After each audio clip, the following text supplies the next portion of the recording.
자, 지난주에 이어서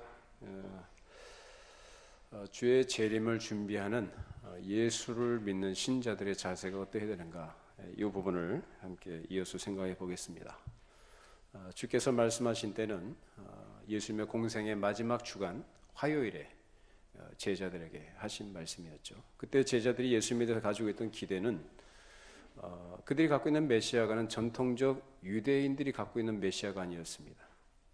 즉 자신들의 현실적인 또 물질적인 또 정치적인 문제를 해결해 주는 그런 구원자로서의 메시아를 그들은 기다리고 있었던 것이고, 그동안 예수님께서 공생애를 통해서 보여주셨던 그 행적들을 통해서 그들은 이분이야말로 우리를 구원할 구원자이시구나 라고 이렇게 생각을 하고 그 일을 해 주실 것을 기대했던 거죠. 자, 그래서 예수님께서 내가 갔다가 다시 오겠다고 하니까 그러면 예수님께서 당장 오셔서 로마 제국을 뒤엎으시고, 그래서 자기들이 원하는, 그래서 예루살렘의 메시아 왕국을 세울 것이고 우리의 민족의 어떤 찬란한 다윗 왕조의 영광을 다시 구현해 내실 것이다 라는 기대를 갖고 있었죠. 그런데 예수님은 그들이 가지고 있는 그런 잘못된 메시아관 그리고 종말관에 대해서 고쳐주시기 위해서 예수님께서 이 말씀을 하신 것이었습니다. 자, 예수님께서 다시 오신다라고 할 때는 이제 가셔야 한다는 것을 전제하는 거 아니겠습니까? 가시는 방법은 필수 과정은 십자가에서 죽으시는 겁니다. 전혀 다르죠? 제자들이 기대했던 방식하고는 전혀 다르죠. 힘을 가지고 이기고 정복해야 되는 것이 제자들이 기대했다고 한다면 예수님은 그게 아니고 죽으시는 방법이에요. 십자가에서 죽으시고 그리고 부활하시고 승천하셔서 이제 다시 오실 것에 대해서 예수님께서는 가르쳐 주신 것입니다. 그래서 예수님이 다시 오실 때는 혼자 오시는 게 아니라 천군 천사들과 함께 오실 줄로 믿습니다. 그래서 천사들을 먼저 보내셔서 택하신 자들을 전부 다 먼저 거두어 들이시고, 그렇게 해서 그들을 하늘나라의 곳간에 들이시고, 이런 표현을 이제 하시죠. 그리고 오셔서 주를 믿지 않고 대적하던 마귀와 그 수하했던 종자들 모두 다 심판하시고 영원히 꺼지지 않는 지옥불에 던져 넣으실 것입니다. 그래서 예수를 믿는 신자들에게는 그날이 두려운 날이거나 공포스러운 날이 아니라 그야말로 기대가 되는 날이고 우리의 구원의 완성이 되는 때인 줄 믿습니다. 그렇기 때문에 예수를 믿는 신자들은 그날이 기쁜 날이고 영광의 날인 것이고, 그렇기 때문에 고대하고 살아가야 한다는 겁니다. 우리 초대교회 신자들의 신앙이 그런 것 아니었습니까? 그래서 주여 오시옵소서, 마라나타, 주여 오시옵소서. 여러분 어떻습니까? 여러분은 주님의 재림의 날이 정말 기대가 되고 사모가 됩니까? 기다려집니까? 어떻습니까? 하루속히 그때가 오기를 기다려집니까? 아니면 조금 있다가 오시기를 바랍니까? 어떻습니까? 아직까지 준비가 안 됐다고 생각하면 좀 더 있다 오셔야 되겠다라는 생각을 하시겠죠. 준비가 안 된 사람은. 근데 초대교회 성도들이 갖고 있는 그 종말 신앙이라는 것은 하루속히 좀 빨리 오셨으면 좋겠다. 왜 그랬을까요? 너무 그들이 처해 있는 현실이, 물론 현실 도피적인 그런 차원의 그런 얘기라기보다는 주를 믿고 섬기는 것 자체가 복되고 영광스러운 것이지만 이 세상의 그 현실이라는 것이 너무나 박해가 심했거든요. 먹고 사는 것 때문에 힘든 게 아니고 주를 섬기고 믿음을 지켜나가는 그 싸움이 너무 처절했고 너무 힘들었던 거예요. 그리고 그만큼 주님을 더 뜨겁게 사랑했다는 얘기가 되죠. 사랑하지 않았다면 그 믿음 지키려고 하겠습니까? 던져버리고 세상으로 가면 되죠. 근데 그러한 여러 정황들 속에서 그들이 갖고 있던 그 주님의 약속을 따라서 오실 것에 대한 기대, 주여 오시옵소서라는 그런 믿음을 가지고 생활했던 것이 초대교회 성도들의 신앙이었습니다. 자, 예수를 믿는 신자들에게 하나님께서 우리가 원하시는 것은 바로 그러한 믿음을 가지고 지켜나가는 그런 생활을 하나님께서는 원하십니다. 이제 그때로부터 지금까지 우리가 살고 있는 이 시대가 주께서 오시는 그날 그 중간기라고 할 수 있습니다. 물론 초대교회 당시에 제자들에게도 해당이 됐던 내용이겠습니다만 이 중간기 상태를 우리가 지금 살아가고 있는 것이죠. 그래서 주님께서 언제 다시 오실지 아무도 알 수 없다. 그래서 하늘의 천사들도 아들도 모르고 오직 아버지만 아신다라고 하셨습니다. 그게 주권하에 있다는 거죠. 그렇기 때문에 아무도 모르기 때문에 우리에게 깨어 있을 것을 우리에게 말씀하신 겁니다. 자, 마태복음 24장 42절 보십시다. 그러므로 깨어 있으라. 어느 날에 너희 주가 임할는지 너희가 알지 못함이니라. 이건 믿는 사람들에게 하신 말씀입니다. 믿는 사람들이 믿지 않는 사람처럼 정신 놓고 살지 않도록 주의하도록 그렇게 경고해 말씀을 하신 것입니다. 우리 지난주 읽었던 말씀인데요. 데살로니가전서 5장 7절 11절 다시 한번 읽어보십시다. 자는 자들은 밤에 자고 취하는 자들은 밤에 취하되 우리는 낮에 속하였으니 정신을 차리고 믿음과 사랑에 호심경을 붙이고 구원의 소망에 투구를 쓰자. 하나님이 우리를 세우심은 노하심에 이르게 하심이 아니요 오직 우리 주 예수 그리스도로 말미암아 구원을 받게 하심이라. 예수께서 우리를 위하여 죽으사 우리로 하여금 깨어있든지 자든지 자기와 함께 살게 하려 하셨느니라. 그러므로 피차 권면하고 서로 덕을 세우기를 너희가 하는 것 같이 하라. 자는 자들은 밤에 자고 취하는 자들은 밤에 취한다. 이 사람들은 어디에 속한 사람들입니까? 낮에 속한 사람들입니까? 밤에 속한 사람들입니까? 밤에 속한 자들이고 어둠에 속한 자들입니다. 이런 사람들은 자기 눈에 다른 건 안 보이고 자기가 사는 세상만 보입니다. 그래서 거기에서 눈에 보이는 현실 속에서 아무 문제 없는 것처럼 위험하다고 생각하지 않는 거죠. 괜찮다고 생각합니다. 그래서 자기가 확보하고 있는 것, 자기가 가지고 있는 것이 더 분명하다면 더욱더 거기에 안주하면서 살아가게 되는 것입니다. 그러나 우리 예수를 믿는 신자들은 낮에 속했다라고 얘기합니다. 낮에 속한 사람들은 어떻습니까? 낮에 속한 사람들은 깨어있다는 얘기입니다. 밝은 대낮에 다 보이는 거죠. 그래서 낮에 있는 사람들에게 믿음과 사랑의 호신경을 붙이고 라고 했습니다. 우리 성도들이 가져야 할 것이 뭡니까? 예수를 믿는 사람으로서의 덕목? 신앙의 덕목이라고 할까요? 믿음, 소망, 사랑, 이 세 가지입니다. 그래서 호심경이라는 여기서 이제 사도 바울이 군사적인 용어를 씁니다. 근신이라는 것을 강조하기 위해서 군사적인 용어를 쓰는 거예요.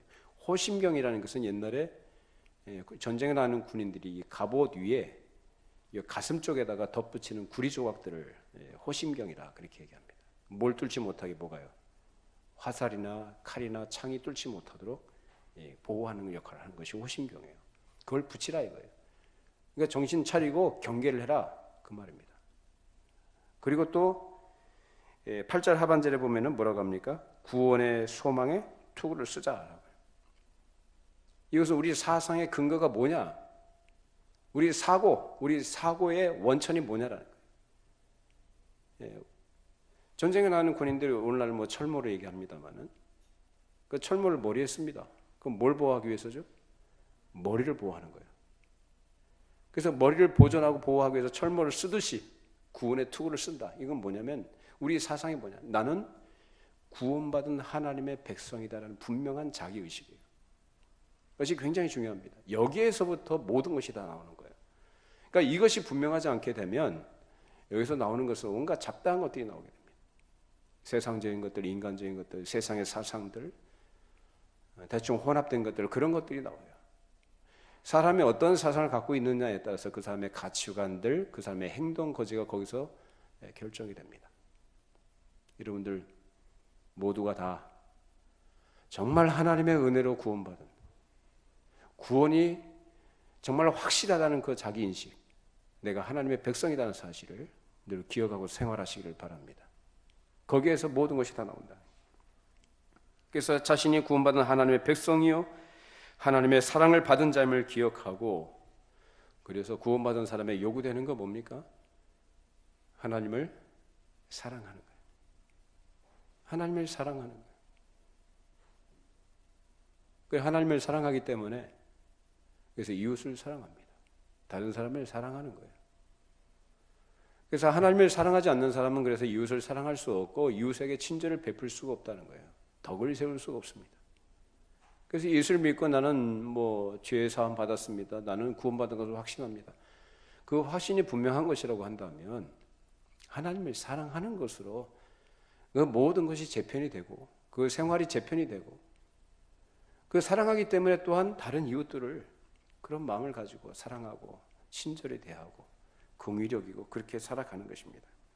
그렇게 예수 그리스도를 닮는 사람으로 사는 겁니다. 예수님께서 그 율법을 완성하셨다고 할 때는 바로 그 일을 하셨다는 거예요. 하나님을 사랑하셨고 우리 죄인된 우리를 사랑하셨다. 그래서 예수께서 죽으시고 부활하신 것으로 우리의 생명의 주가 되게 하셔서 그를 믿는 자들로 하여금 이제 그에게 속한 자가 되게 하셨다는 거죠. 그래서 예수 믿는 사람들은 어느 누구도 자기를 주장할 수가 없습니다. 여러분 누구 소유입니까? 주님의 소유입니다. 이걸 잊지 마셔야 된다는 거예요. 구원의 투구를 쓰자. 그래 나 구원받은 사람인 거 확실합니다. 나는 확신을 갖고 있습니다. 라고 그것으로 끝나는 게 아니고 난 누구의 소유다? 그리스도의 소유입니다. 그래서 그와 함께 이 땅에 사는 동안에도 그와 함께 살고 저 천국에 가서도 영원토록 우리 주님과 함께 영원 복락을 누리며 살도록 그렇게 만들어졌다는 것입니다. 여기서 우리가 중요하게 생각할 문제는 결국 우리가 깨어있다면 주께서 그 임하시는 그날이 우리는 도적같이 임하지 않는다는 거예요. 그러나 믿지 않는 자들에게, 즉 깨어있지 않고 잠자는 자들에게는 그날이 어떤 날이요? 도적같이 임하게 될 것이다 라고 가르치고 있습니다. 자, 그럼 우리가 언제나 깨어있었다고 했는데 이 깨어있어야 된다는 이 문제에 대해서는 예수를 믿는 신자들이 공통적으로 늘 했던 말이고 당연히 그렇게 생각하는 부분입니다. 그것은 10년 전이나 20년 전, 또 50년 전, 또는 100년, 500년 전, 심지어 1000년 전까지 수천 년 동안 계속 되어져 왔던 일들입니다. 그래서 당장 주님이 오실 것처럼 생각하고 그렇게 가르쳤고 그렇게 믿고 살았던 사람들이에요. 근데 주님이 오셨습니까? 늘 깨어있으라고 했잖아요. 당장 오실 것처럼 얘기했는데 주님 안 오셨는데 그러면 그렇게 살았던 사람들, 그렇게 가르쳤거나 그런 믿음을 가지고 깨어서 살았던 사람들은 그러면 헛수고 한 거냐 이거예요.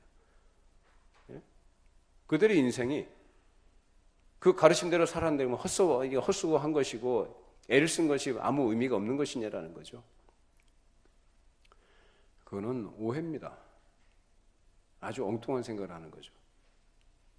그래서 주님께서 깨어있으라고 하신 말씀을 우리는 두 가지로 생각해 볼 수가 있는 것인데, 하나는 결국 우리가 그런 깨어있는 사람으로 생활해 나가는 것은 결국 우리가 이 땅에 사는 동안에 무엇을 증거하는 것으로 살아갑니까?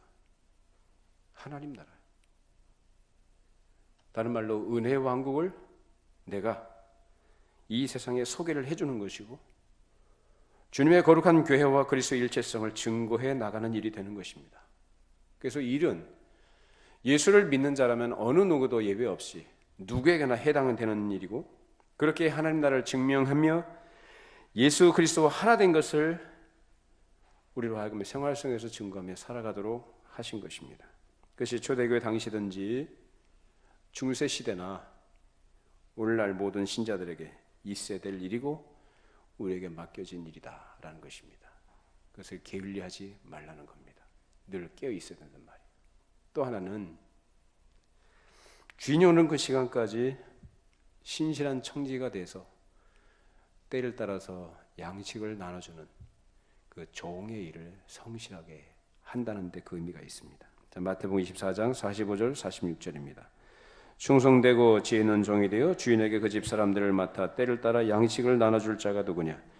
주인이 올 때 그 종이 이렇게 하는 것을 보면 그 종이 복이 있으리로다. 청지기가 하는 일이 뭡니까? 청지기는 주인입니까? 종입니까? 종이죠. 뭔가를 맡고 있다는 거예요. 맡겨진 것을 하는 것이 청지기입니다. 그러면 청지기가 해야 될 일은 그래요. 자기가 맡겨진 일을 하는 겁니다. 그것을 게으르게가 아니고 성실하게 자기 맡겨진 자리에서 언제나 변함없이 그 일을 하는 겁니다. 그것이 바로 주님을 맞이할 준비를 하는 깨어있는 사람이 하는 생활 태도입니다. 그러니까 주님 맞이할 준비한다고 해서 무슨 뭐 특별한 시간이나 무슨 특별한 이벤트 같은 그런 어디 특별한 장소에서 그렇게 하는 게 아니고 자기 자리에서 자기 일상 속에서 늘 하나님께서 나에게 맡겨주신 일, 말씀을 통해서 가르쳐주신 신자로서의 삶을 그렇게 일상적인 것들을 해나가는 것입니다. 성실하게 하는 겁니다. 그 다음에 생각할 중요한 문제는 결국 예수님이 오신다면 우리 모두가 그분을 만나게 될 것인데 그때 주님께서 우리 각 사람에게 물어보신다는 거예요. 너 내가 너에게 하라고 한 일 잘했냐? 너에게 맡겨주신 일을 어떻게 했느냐? 그 책임을 물으신다는 거예요.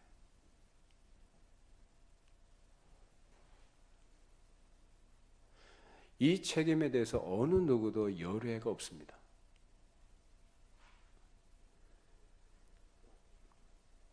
근데 문제는 앞으로 우리가 주님을 만날 그날이 500년 후가 될지 1000년 후가 될지 알 수 없다는 것이고 결국 우리는 수명이 짧으니까 뭐 살아봐야 70년, 한 80년 살지 않겠습니까?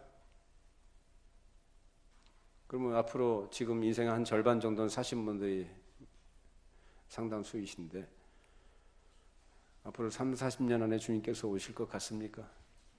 그래서 주님께서 가르쳐주신 이 징조에 대해서 우리가 생각해 보면은 그때까지는 안 오실 것 같아요. 그죠? 그러니까 늘 깨어있는 사람들은 이 세상 돌아가는 걸 보고 아 주님께서 오실 날이 임박했구나 안 했구나라는 것을 우리가 분별할 수 있지 않습니까? 가까이 오는 것은 사실이지만 좋다 이거죠. 한 70년, 80년이라고 합시다. 그때까지 주님이 안 오시면 누가 먼저 가야 됩니까? 주님이 먼저 오셔야 돼요? 내가 먼저 가야 돼요? 내가 먼저 가야 돼요. 결국 주님 앞에 서게 된다는 거예요. 중요한 건 뭐냐면 주님께서 오셔서 내가 주님을 만나게 되든지 내가 먼저 죽어서 인생의 끝에 먼저 주님을 가서 만나 배우게 될든지 그건 상관할 거 아니고요. 중요한 건 뭐냐면 주님 앞에 섰을 때 뭔가 할 말이 있어야 된다는 겁니다. 할 말이 있도록 준비하시라 그 말입니다.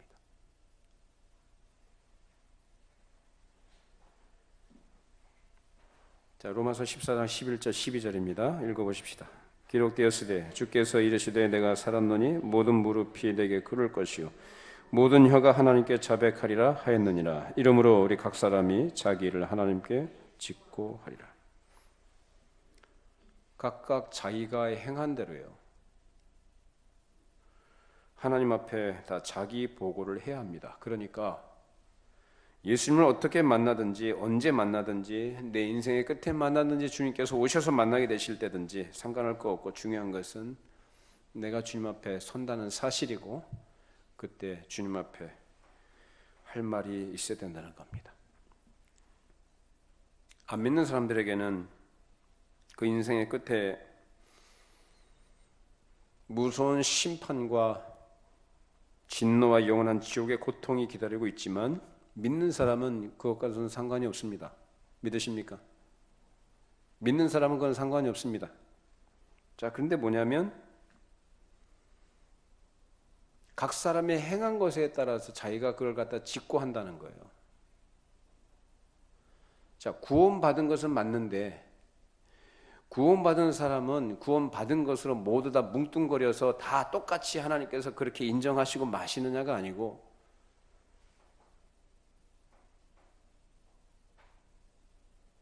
구원받은 사람이지만 자기가 이 땅에 있는 동안에, 하나님 주신 기회를 주신 동안에 그 은혜를 아는 자로서 그 은혜의 목적을 따라서 얼마나 어떻게 준비하며 살아갔는지, 신실하게 그 목적에 따라 살았는가의 여부, 그래서 자기가 해야 될 일을 잘했다고 한다면 할 말이 있겠죠.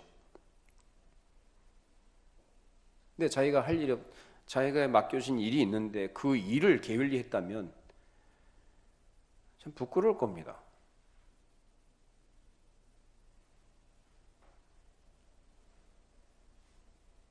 그래서 마음이 그렇게 편하진 않을 것 같아요. 그러니까 기회는 언제냐면, 우리가 하나님께서 우리에게 호흡할 수 있도록 생명을 주신 동안 그 기회를 지혜롭게 잘 활용하셔서 하나님이 나에게 맡겨주신 일을 성실하게 하는 데 있습니다. 그러다가 갑자기 하나님 나를 불러가시더라도, 하나님 앞에 서게 되더라도, 내가 잘했다는 할 말이 잘했다는 차원에서 할 말이 아니라, 그래도 주님, 제가 주님의 뜻이 무엇인지를 잘 알게 돼서 주님이 기뻐하시는 것을 하려고 부족하지만 노력했습니다. 긍휼히 여겨 주십시오. 잘했다고 칭찬해 주십시오. 그게 아니라 부족하지만 긍휼히 여겨 주시라고, 이런 말을 할 수 있지 않겠어요? 우리 모두 그런 준비를 할 수 있기를 바랍니다. 지혜로운 종은 주인이 온다고 해서 갑자기 요란을 떨고 부산스럽게 무슨 특별한 일을 하는 것이 아니고, 늘 하던 일을 하는데 어떻게 하느냐?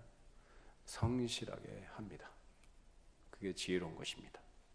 성실하게. 그래서 저도 그렇습니다. 특별자 들어갈 때가 있겠지만, 특별한 상황에서요. 근데 우리 신앙생활 하면서 자꾸 특별자를 붙이지 않았으면 좋겠어요. 특별 새벽 기도회 유행을 많이 하죠. 특별 새벽 기도회 무슨 뭐가 그렇게 특별한 게 많은지 모르겠어요. 그냥 하던 대로 하세요. 하던 대로. 근데 하던 대로 안 하니까 그게 문제죠. 기도 생활도 늘 해야 되는데 안 하니까 그게 문제인 것이고, 예배 생활도 늘 성실하게 해야 되는데 왜 안 하니까 그게 문제죠. 특별자 붙인다고 해서 뭐가 달라지겠습니까? 그때 하고 반짝하고 끝나지. 저를 위해서 기도하실 때 참 감사합니다. 저 피곤치 않도록 해달라고 기도해 주시면 감사한데, 제가 어떨 땐 참 피곤해요. 말씀을 전해도 참 피곤하고, 기도해도 피곤하고. 제가 피곤하지 않은 것은 여러분들이 말씀을 듣고 어떻게든지 말씀대로 그렇게 실천하고 순종하려고 할 때 안 피곤합니다. 여러분이 예배하실 때 정말로 사모하는 마음으로, 하나님의 은혜를 사모하는 마음으로 예배하시고, 그 말씀을 달게 들으시고 그 말씀대로 살아가려고 애를 쓰실 때 제가 힘이 많이 나죠. 그게 목사의 보람과 기쁨은 거기 있는 거예요. 그러니까 여러분들이 세상에서 사업이 잘 돼서 성공하고 그런 것도 여러분의 기쁨이죠. 저도 축하는 해줍니다만, 그거보다도 저의 기쁨은 말씀대로 그 인도하는 대로 잘 따라주는 거예요. 마음을 써주고 마음으로 순종하시고 따라주면 그 힘이 되는 겁니다. 그렇게 해주시겠습니까? 그렇게 해주십시오. 그렇게 하셔야죠.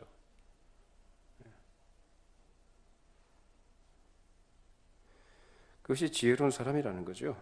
근데 악한 종은 잠자는 사람처럼 비몽사몽간에 세상이 어떻게 돌아가는지, 자기가 어떻게 사는지, 어떤 처지에 있는지, 그리고 하나님이 자기를 왜 이 세상에 두셨는지 전혀 모르고 그저 현실 생활에 몰입하면서 돈 버는 일에만 혈안이 돼서 살아갑니다. 실제로 세상에 많은 사람들이요, 그렇게 살죠. 안 그런가요? 다 그렇게 살아요. 자, 우리 야고보서 보십시다. 4장 13절, 14절 말씀. 들으나 너희 중에 말하기를 오늘이나 내일이나 우리가 어떤 도시에 가서 거기서 1년을 머물며 장사하여 이익을 보리라 하는 자들아, 내일 일을 너희가 알지 못하는도다. 너희 생명이 무엇이냐? 너희는 잠깐 보이다가 없어지는 안개니라. 많은 사람들이 자기 인생을 그렇게 좀 잘 살아보려고요, 좀 풍요롭고 좀 만족스럽게 살아보려고 아주 세밀한 계획도 세우고요, 자기 인생 계획을 짜가지고 거기에 따라서 스케줄대로 열심히 노력을 하고 준비하고 살아갑니다. 그래서 그것을 세상에서 뭐라고 얘기하느냐? 지혜롭다라고 얘기합니다. 그렇지 않습니까? 지혜로운 거죠. 장사하는 사람이 미리미리 사업 계획을 세우고 열심히 거기 준비하고 노력을 하고 이렇게 살아가고 소위 말하는 자수성가하고 말이죠. 그거 지혜로운 거 아닙니까? 자기의 온 생애를, 자기의 온 지혜와 온 뜻을 거기다 다 쏟아붓습니다. 열정을 다 쏟아붓습니다. 우리 사회에 요새 큰 이슈가 되는 건들이 계속 터지고 있죠. 근데 그 특징을 보면은요, 두 가지예요. 다른 거 없어요. 돈하고 명예입니다. 그렇죠? 돈하고 명예예요. 그걸 위해서 물불 안 가리는 거죠. 뭐 법이고 뭐고, 뭐 사람이고 뭐고, 다른 사람이고 생각을 안 합니다. 어떻게든 돈 많이 자기가 벌고 이익을 확보할 수 있다면, 그리고 남들이 원하는 자리, 부러워하는 자리, 그런 자리에 있고 싶고 영향력을 끼치고 싶은 자리에 있고 싶고 힘 있는 자리에 오르고 싶고 그런 거예요. 그 특징들을 저는 봅니다. 뉴스를 볼 때. 결국 돈하고 명예예요. 그걸 위해서 한 번뿐인 인생을 그렇게 낭비하면서 살아갑니다. 하나님이 왜 자기에게 이 세상에 살게 하셨는지, 무엇 때문에 살도록 하셨는지 전혀 그 본의는 관심도 없고 몰라요. 그게 바로 세상 사람들의 일반적인 모습이라 이 말이에요. 그런데 문제는 예수를 믿는 신자들 가운데도 이러한 태도를 가지고 살아가는 사람이 상당히 많다는 거예요. 다른 것은 그가 찾고 의지하는 대상이 하나님이라는 것. 우상이 아니라 하나님이라는 것. 근데 그게 우상이 돼버리죠. 그 사람은 어떤 사람들이냐면 밤에 자는 자들이에요. 밤에 취하는 자들이에요. 여러분, 낮에 속한 자로 생활하시기 바랍니다. 너희 생명이 뭐냐? 잠깐 보이다가 없어지는 안개 같은 존재들인데 무엇을 위해서 사느냐라는 거예요. 어떤 것이 지혜로운 자냐? 잠깐 살다가 없어지는 그 안개 같은 인생이 영혼을 준비하지 못하고 하나님이 어떤 분인지를 모르고 당장 눈에 보는 것이 전부인 것처럼 살아가는 그것이 어리석은 거예요. 그러나 지혜로운 자는 지금 우리 육신의 눈으로 보이지는 않지만 말씀을 통해 계시된 하나님이 어떤 분이신지 알고 그분께서 우리에게 약속하신 약속이 무엇인지, 그리스도 안에서 성취하신 것이 무엇인지, 그리스도 안에서 우리에게 주어진 그 특권과 영광과 복이 무엇인지를 알고 그것을 누리며 살아가는 사람이 지혜로운 사람입니다. 여러분 모두가 그런 은혜를 누릴 수 있기를 바랍니다. 그래서 우리 자녀들을 기르는 부모로서 해야 될 중요한 일이 무엇인지 잠깐 생각해 볼 필요가 있습니다. 우리가 자녀들을 양육하는 것도 부모로서 마땅히 해야 될 중요한 일입니다만 그게 전부는 아닙니다. 왜냐하면 자식들이 다 커서 성인이 되게 되면 또 그 나름대로 하나님 앞에서 해야 될 일을 해 나가도록 해야 하기 때문이고 그렇게 살도록 되어 있기 때문에 그래요. 그러니까 부모는 부모로서의 역할이 있는 거죠. 자식을 기르는 것이 전부가 아니다. 그건 세상 사람들도 다 하는 겁니다. 믿지 않는 사람들도 자식을 위해서 자기를 희생하다시피 하면서 살아갑니다. 자기가 먹을 것 좀 덜 먹고 입을 것 덜 입고 누릴 것 좀 절제하면서 자식을 위해서라면은 아끼지 않고 투자를 하고 희생을 합니다. 그런데 그리스도인들이 그렇게 하는 것이 또한 전부인 것으로 생각한다면 그것은 예수를 믿는 그리스도인으로서 정당하지 못한 것입니다. 자식을 위해서 자기를 희생한다는 것은 결국 자식에게 모든 것을 다 걸고 살아간다는 것인데 그렇게 자식이 소망이 돼서는 안 된다는 거예요. 우리의 소망은 주님께 걸고 사는 것이지 사람에게 걸고 사는 것이 아닙니다. 우리 예수를 믿는 신자된 부모들은 하나님께서 부탁하신 일을 해야 합니다. 중요한 부분의 하나가 우리 자녀들로 하여금 하나님을 알도록 그리고 하나님을 경외하는 사람으로 살아가도록 본을 보여주시고 그렇게 양육하셔야 합니다. 거기에 더해서 내가 해야 될 일이 또 있는데 여러분의 가장으로서 한 가정을 자기가 이루고 있게 되면 자신의 가정에 확실한 믿음을 세우도록 해야 합니다. 요즘 이 시대에는 신앙적인 가치보다도 세상의 가치가 더 크게 사람들의 마음을 사로잡습니다. 오늘날 교회가 이렇게 많고 예수 믿는 사람들이 많다고 하는데도 왜 이렇게 무기력할까? 교회는 다니고 신앙생활을 한다고는 하는데 분명하지가 않아요. 적당히 합니다. 이것저것 다 섞어가지고 좋은 게 좋은 거라는 식으로 넘어가고요. 자녀들이 학교에 가서 뭘 듣는지 또는 사회에서 이 어떤 분위기 속에서 어떤 문화 속에서 살아가는지 이런 것에 대해서는 별 관심이 없고요. 요즘 뭐 다 그렇게 하는데 뭘. 가정에서 부모로서 가르쳐야 될 것, 내가 가장으로서 또는 가정의 책임자로서 부모로서 또는 어머니로서 우리 가정을 어떻게 순결한 믿음의 가정으로 세워야 될 것인가에 대해서 고민을 더 많이 하셔야 되는데 그런 고민이 좀 적다. 여러분 가정을 먼저 여러분들이 올바른 믿음으로 굳건하게 서시고 여러분의 가정이 그런 믿음의 가정이 세워져 가도록 든든하게 세워져 가도록 하나님의 은혜를 구하시고 힘쓰시기를 바랍니다. 하나님께서 나에게 무엇을 부탁하셨는지 무엇을 하라고 하셨는지 늘 생각하면서 그 문제에 대해서 하나님 앞에 늘 민감해야 됩니다. 내가 직장에서 월급이 어떻게 될 것인지 내 수입이 어떻게 될 것인지 굉장히 민감한데 하나님께서 나에게 맡겨주신 일들에 대해서는 별로 민감해하지 않는 이런 모습들이고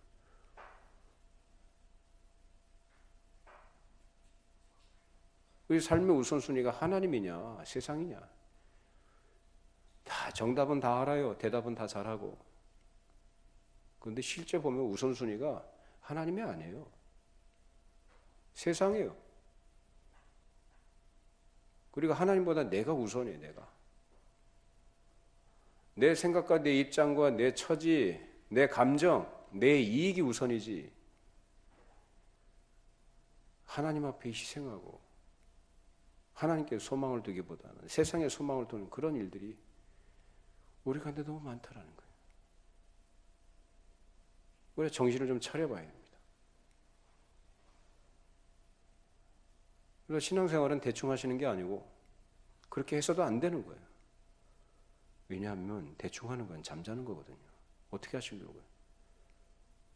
당장 주님께서 나를 불러가시면은 그 앞에 가서 할 말이 있어야 된다고 했잖아요. 무슨 말 하실 거예요? 나 돈 벌다 왔습니다. 세상의 성공을 추구하다 왔습니다. 그 말 하실 거예요? 그건 쓸데없는 말이에요. 주님 앞에서는.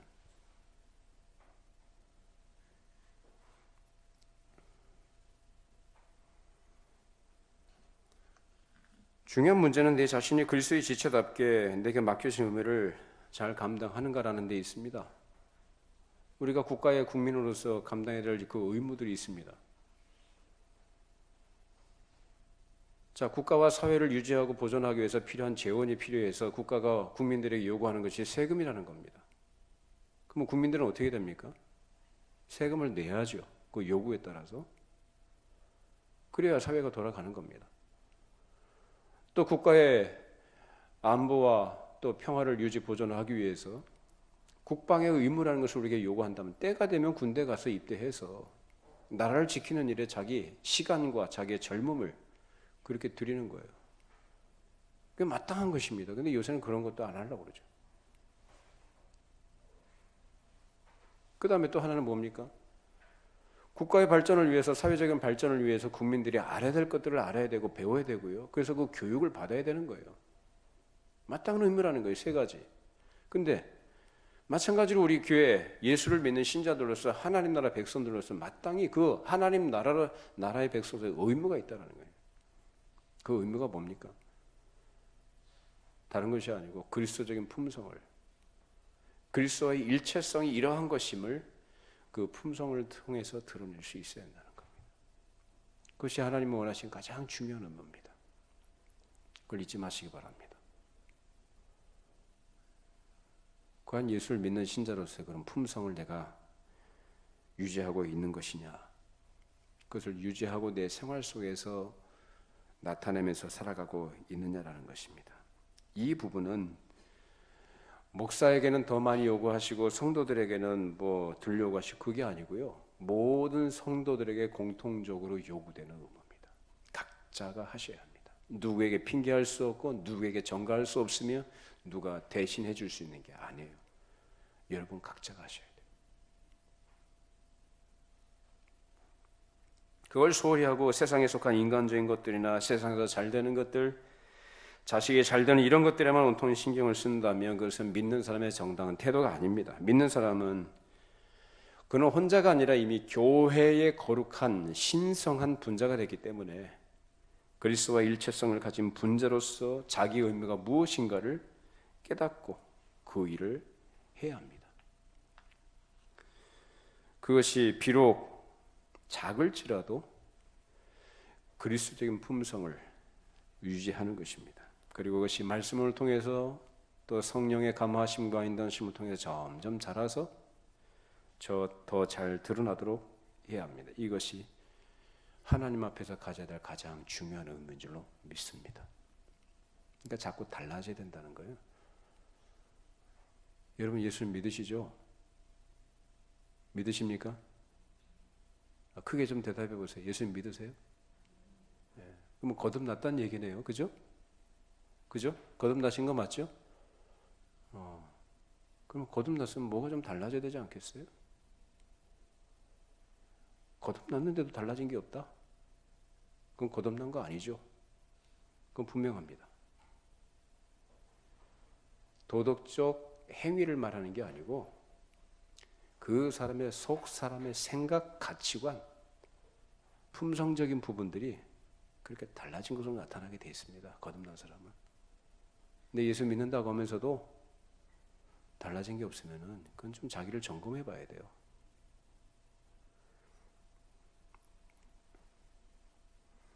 이런 부분들이 우리가 이 땅 인도에 감당해야 될 예수를 믿는 신자로서 아주 중요한 일이요. 장차 하나님 앞에 섰을 때 각자 자기가 행한 일을 고해야 할 것이고 그렇게 청산하시는 겁니다. 이것이 정신을 차리는 사람이 자기를 반성할 때 먼저 생각하는 거예요. 그래서 자기 인생의 결말과 그 끝을 생각해 보는 거죠. 근데 예수를 믿고 난 이후에 전혀 그 인격이나 생활이 달라진 것도 없고 오히려 자기가 아무 문제 없다는 식으로 생각하는 이런 교만한 태도를 가진다면 그 사람은 여전히 어두운 가운데 있는 어리석은 사람이다라는 거예요. 이것을 주의하셔야 됩니다. 두 번째로 하나님께서 우리를 그 나라 백성으로 불러내신 이유는 땅 위에서 뭔가 의미 있는 생활에 기여하라는 것입니다. 이제 사회적으로나 어떤 역사적인 관계 속에서 무엇인가 활동을 해서 조금이라도 기여를 하면서 살아가라는 것입니다. 이것이 우리 신자들의 사회적인 면입니다. 예를 들면 자, 교회에서 보십시다. 보이는 교회가 있는데 그 교회에서 어떤 작은 일을 맡았다고 하십시다. 뭐 대단한 일 아니에요. 다 작은 일이에요. 그 작은 일을 어떻게 해야 됩니까? 자기가 맡은 자리에서 성실하게 하는 거예요. 꾸준하게, 성실하게 하시기 바랍니다. 그것은 그 일 자체가 중요해서라기보다는 그 일이 필요하기 때문에 그 일을 또 맡긴 거예요. 어떤 일을 하시든지 성실하게 하시는 거예요. 여러분들이 그렇게 지금까지 성실하게 하신 줄로 저도 알고 또 하나님께서 그 믿음대로 하신 대로 갚아주실 줄로 믿습니다. 앞으로 성실하게 더 그렇게 해나가셔야 된다는 거예요. 그 더 중요한 문제는 내가 그리스도의 지체로서 그리스도를 땅 위에 증거하는 일이 무엇인가를 찾는 것이고 그것을 찾아서 이루어 나가는 데 있습니다. 그것이 비록 세상에서는 대단한 일이 아니고요. 어찌 보면 세상의 기준으로 볼 때는 볼품없어 보이는 일들일 수 있습니다. 그런 일들이 사실 우리가 하는 일들 가운데는 상당히 많이 있습니다. 자, 그런데 그걸 가지고 뭘 드러냅니까? 그 자리에서 진득하게 그 일을 꾸준히 해 나가는 데서 뭘 드러냅니까? 그리스도의 지체로서 그리스도의 품성을 거기서 드러내는 것입니다. 세상으로 말하면 가성비 떨어지는 일이죠. 근데 신앙생활을 여러분 그 가성비로 하는 거 아닙니다. 가성비 따지는 거 아닙니다. 희생하는 것이고요. 자기 자신을 헌신하는 겁니다. 그것을 통해서 하나님의 의를 이뤄놓는 것이고 그렇게 해나가는 삶이 바로 보물을 하늘에 쌓아놓는 일이 된다는 것입니다. 자, 마태복음 6장 19절 20절 보십시다. 너희를 위하여 보물을 땅에 쌓아두지 말라. 거기는 좀과 동록이 해하며 도둑이 구멍을 뚫고 도둑질하느니라. 오직 너희를 위하여 보물을 하늘에 쌓아두라. 거기는 좀이나 동록이 해하지 못하며 도둑이 구멍을 뚫지도 못하고 도둑질도 못하느니라. 무슨 말인지 아시겠죠? 땅 위에 보물을 쌓지 말고 하늘에 보물을 쌓아라. 이런 일들을 한마디로 말하면 우리 거룩한 주님과의 그리스도의 일체성을 이룬 교회의 현실을 이 세대에 증거하고 살아가야 한다는 말씀입니다. 오늘날처럼 여러 가지 혼탁하고 어지러운 시대에는 바른 교회라는 것이 어떠해야 되느냐라는 것, 이런 것들을 생각해서 정말 바른 교회의 지체로서 그 분자로서 내가 존재하면서 그 역할을 하는 거예요. 그 역할.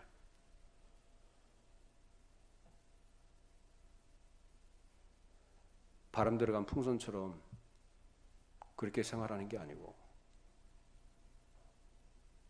바른 교회가 어떤 교회냐, 그리고 어떠해야 하는가, 그런 부분에 대한 생각을 하면서 사람이 가져야 될 바른 사상이 무엇인가, 이런 것들을 하나님의 말씀을 잘 듣고 배워서 거기서 하나님 나라의 거룩한 사상을 자기 속에 심어두고 그것을 나타내면서 증거하면서 살아가는, 이것이 중요하다는 겁니다. 여러분 모두가 그 역할을 잘 하시기 바랍니다. 우린 그 일 때문에 살아가고요. 그 일 때문에 하나님께서 우리를 구원하셨습니다. 하나님께서 원하시는 바른 교회의 모습을 내가 생활 속에서 증거해 나가려고 하는 그것이 무엇보다도 성도의 거룩한 교통이 어떤 것인가를 증명해 나가는데 또한 있습니다. 우리 성도의 교통을 얘기할 때 세상의 어떤 친목단체라든지 또는 이해관계 속에서 서로 만나서 나누고 즐기고 그렇게 하는 것, 그런 것을 성도의 교통이라고 생각하면 안 됩니다. 그건 성도의 교통이라는 게 아니에요. 그건 친목단체가 하는 거예요. 예수 그리스도의 품성을 가진 자들로서 내가 가정에서, 여러분 가정에서 먼저 하시기 바랍니다. 가정에서, 그리고 교회에서, 여러분의 직장에서, 이웃들과의 관계 속에서 그 그리스도인 품성을 잘 나타내고 증거하시기를 바랍니다.